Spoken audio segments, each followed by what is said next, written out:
Friends, स्वागत है आपका आपके अपने YouTube चैनल गौसिया ज्ञान भंडार में। और मैं हूं आपकी दोस्त गौसिया यूबी।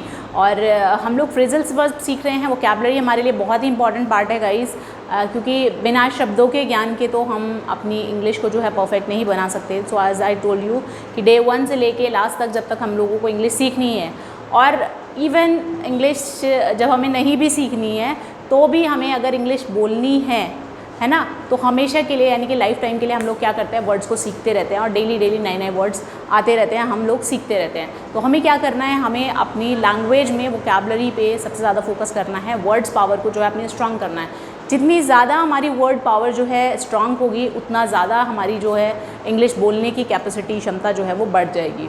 ओके, सो बिना टाइम वेस्ट करते हुए वीडियो को आगे बढ़ाते हैं। लेकिन अगर आपने अभी तक मेरे चैनल को सब्सक्राइब नहीं किया है तो प्लीज़ चैनल को सब्सक्राइब कीजिए, वीडियो को लाइक कीजिए एंड शेयर करना भी मत भूलिएगा। तो चलिए सीखते हैं आज के फ्रेजल वर्ब्स। हम लोग यहाँ पर फ्रेजल वर्ब्स सीख रहे हैं जो कि इंग्लिश को एक एडवांस लुक दे देती है।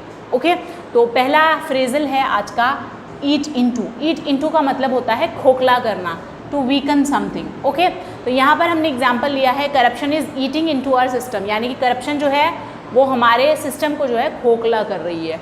ठीक है, खोखला करती जा रही है। तो उसके बाद आता है एंटर इनटू। एंटर इनटू का मतलब होता है टू स्टार्ट और गेट इन्वॉल्व्ड इन, यानी कि किसी कार्य में सम्मिलित हो जाना। ओके, तो एग्जाम्पल के तौर पे यहाँ पे देखिए, मैंने कहा है you are advise not to enter into this agreement, यानी कि आपको सलाह दी जाती है कि आप इस कार्य यानी इस एग्रीमेंट में जो है वो सम्मिलित ना हो, एंटर ना करें। Next is fall apart. Guys, fall से हम बहुत सारे करने वाले हैं, falls apart, fall back, fall upon. ठीक है, तो काफ़ी सारे हम लोग करेंगे। तो देखिएगा कि कहाँ पर क्या लगने के बाद क्या डिफरेंस आ जाता है। ठीक है, तो ध्यान से समझिएगा। फॉल अपार्ट का मतलब होता है बिखर जाना, यानी कि टू ब्रेक इनटू पीसेस। ठीक है, तो एग्जाम्पल है यहाँ पर every part of this movement is falling apart, यानी कि हर जो हिस्सा है इस मूवमेंट का वो बिखर जा रहा है। ठीक है, next is fall back on. Fall back on का मतलब होता है कठिनाई के समय किसी चीज़ की सहायता लेना, यानी कि to use as a last resort. Okay, I am sorry, I have no one to fall back on.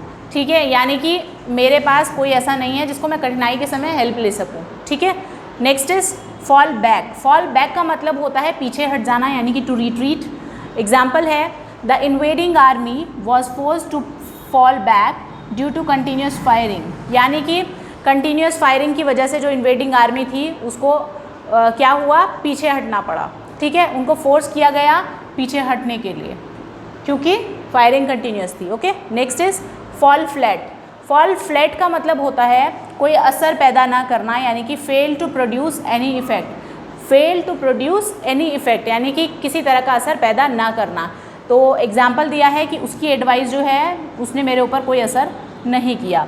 His advice fail flat on us, यानी कि उसकी जो एडवाइस थी वो हमारे ऊपर क्या हुई, कोई असर नहीं पैदा कर सकी। तो गाइज चलिए सीखते हैं और दूसरे। So guys next is fall four.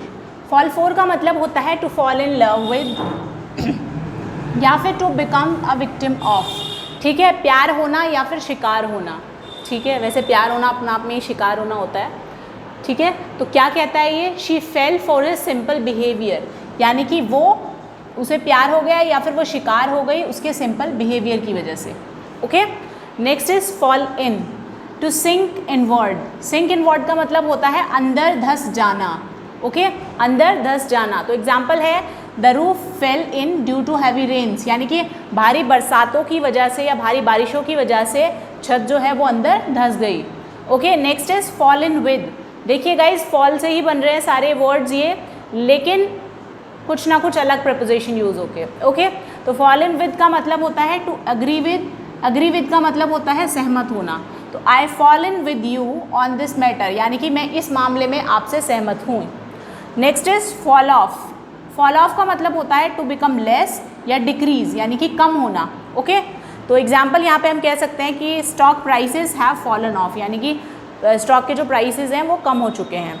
Next is fall out. Fall out with, यानी कि टू क्वेरल विद या फिर टू हैपन, यानी झगड़ा होना या फिर घटना, कोई भी घटना घटित हुई है। ठीक है, तो we should not fall out with them without any reason, हमें उनके साथ में नहीं झगड़ना चाहिए बिना किसी रीज़न के।